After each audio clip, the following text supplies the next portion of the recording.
Đây anh em đang chuẩn bị gà anh cân này.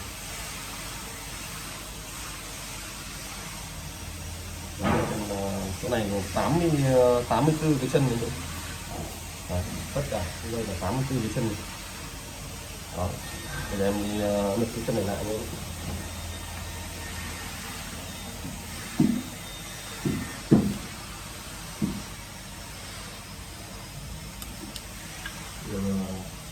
Lật lại để chuẩn bị giá mẻ mới đúng không? Để cho nó có chạy.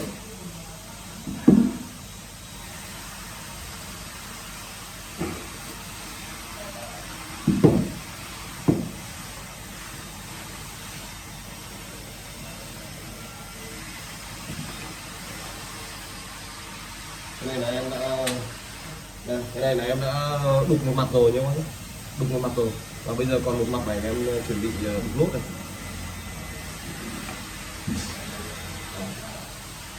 Và các bác đi qua thì cho ủng hộ em một lượt like, một lượt subscribe kênh ạ. Em các bác đi qua thì ủng hộ em một lượt là like, một lượt là đăng ký kênh ạ. Cảm ơn ạ. Cảm ơn các bác rất nhiều.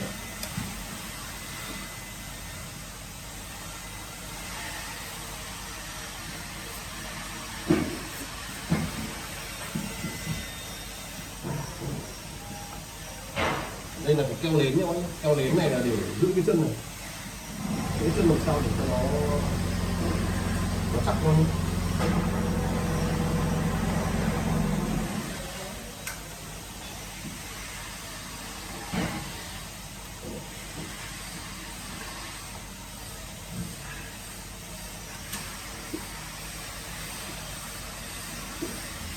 Nếu như cái này chân này mà mình không bắn nó chắc thì nó sẽ bật ra. Mình bắn keo nến này xuống dưới chân, sau đó bắn thêm một lượt đinh nữa thôi.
Đấy, đi bắn một loạt keo cho các nhé.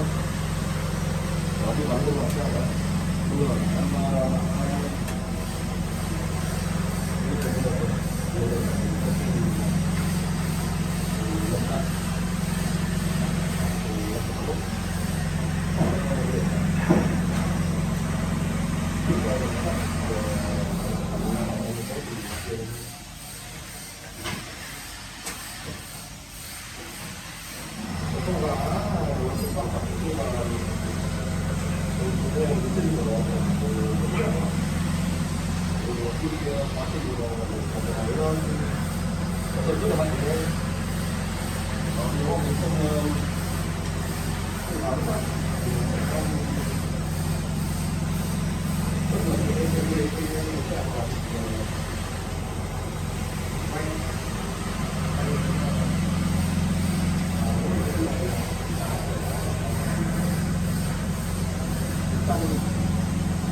Gado sẽ rơi vào thành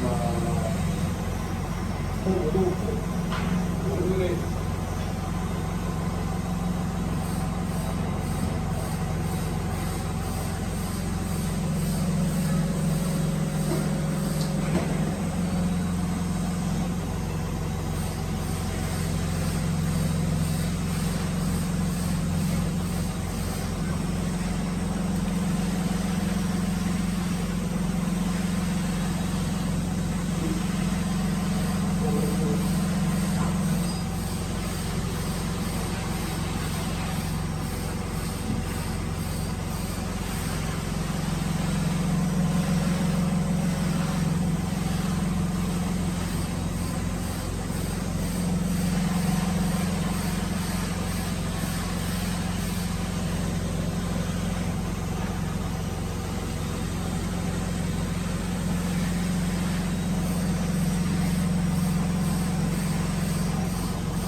Bây giờ là xong rồi, một đêm nữa thì nó sẽ là chốt một đêm này.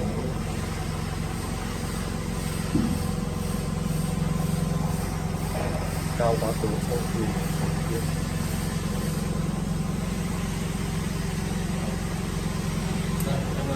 tiếp tục lập một bến.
hàng chân như vậy, ba hàng chân, ba hàng chân có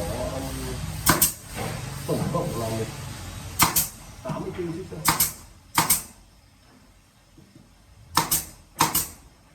84 chiếc. 14 chiếc hoặc 24 chiếc hàng nữa. 28 chiếc hàng. Đây là 14 rồi. 14 rồi. Có 28 chiếc hàng.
rất là nhiều luôn.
Bây giờ anh sẽ chuyển cái máy ra nhé để cho chạy em không.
Rồi em sẽ đi thay mũi đầu cú này.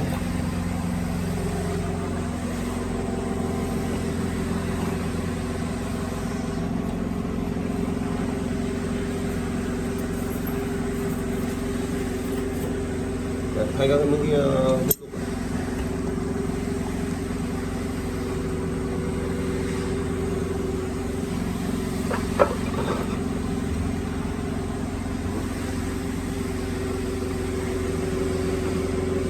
Rồi sẽ đi thay mũi đầu cú.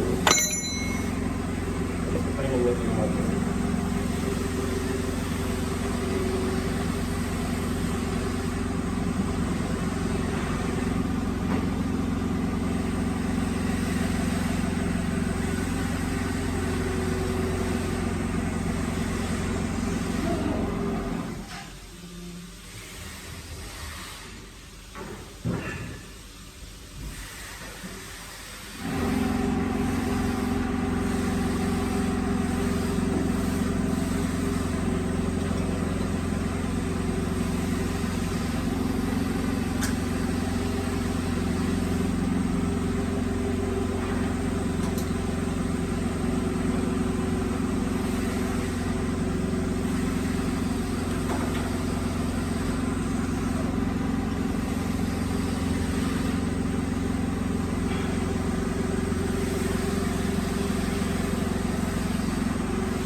Đây anh nhé, các cái mũi đục này sau khi đục nó bị cùn rồi, đó, mũi đục này nó cùn, mình sẽ thay cái mũi khác, thay cái mũi khác.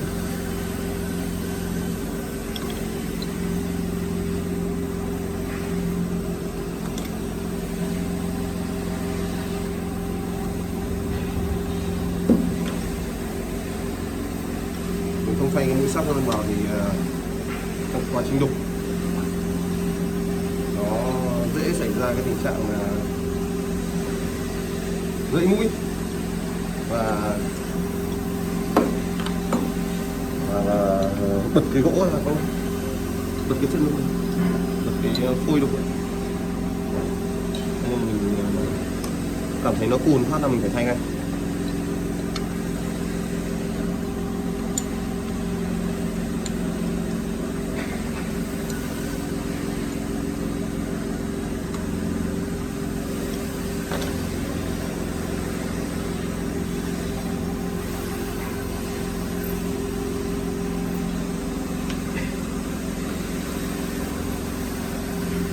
Đây là mũi đục của nó đây. Đó, mũi đục sau khi em tháo ra đây. Cái hộp mũi này bây giờ nó rất là đắt.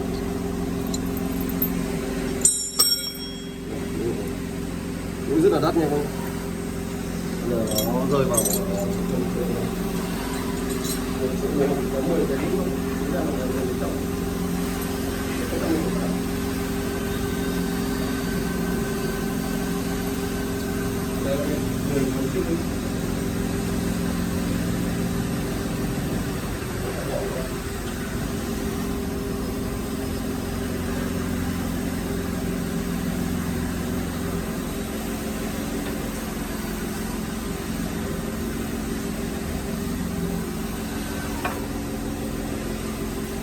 ở đây, còn đây là mũi em đã mài rồi, hộp mũi này đã mài rồi.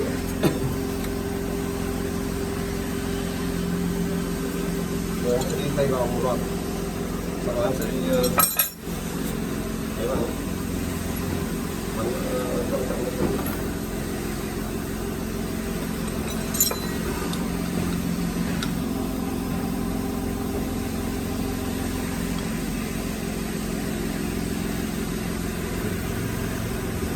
trong mũi này mũi mài rồi đấy các bạn.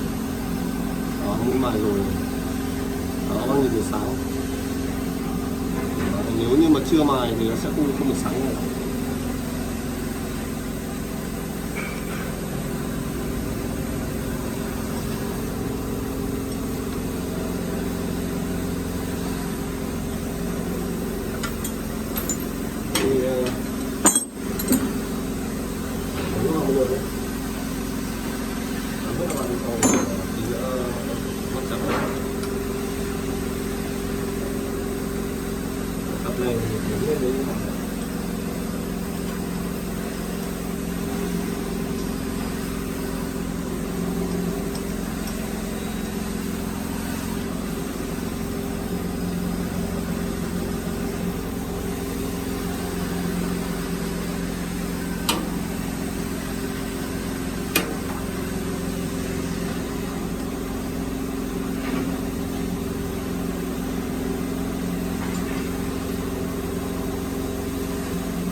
không được rồi, giờ sẽ đi siết nó lại, siết lại thôi.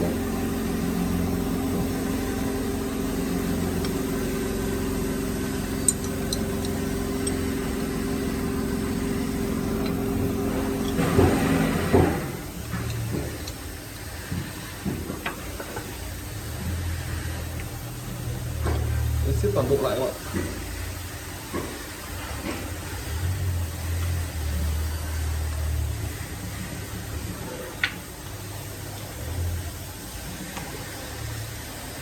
Thật chặt luôn. Thì, trong quá trình mình chạy ấy, thì nó rung lắc rất là lớn, có độ rung lắc rất nhiều. Mình phải siết chặt nó lại.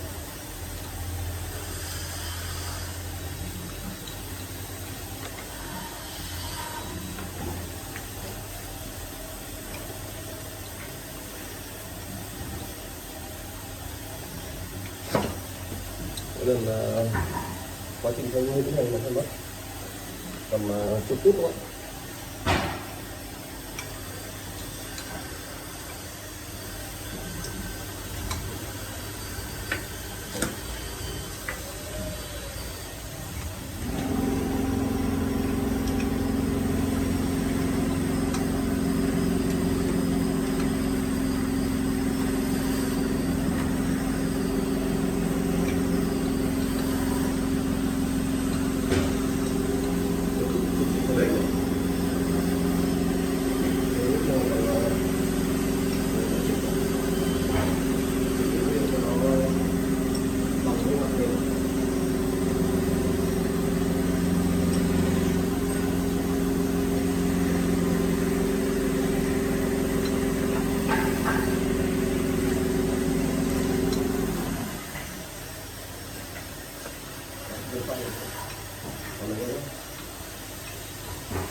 Bằng cái liền không?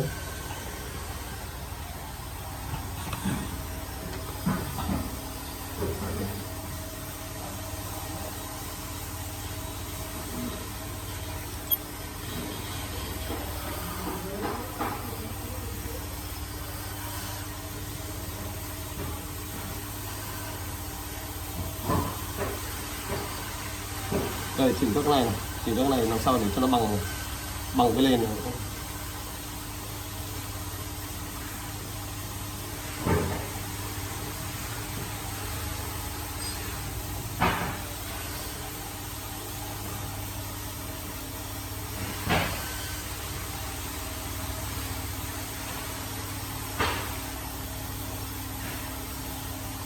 Nó chỉnh tất cả nó bằng hết luôn.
siết hết.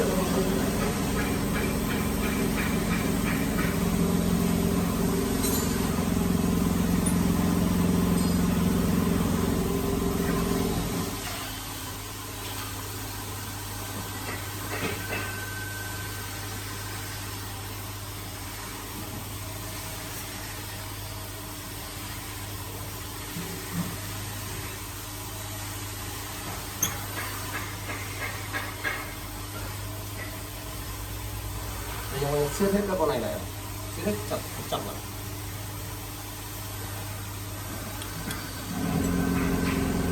Đó. Và sau khi siết lại rồi thì em sẽ cho nó trong máy nó khởi động cái máy nhé các bác nhé.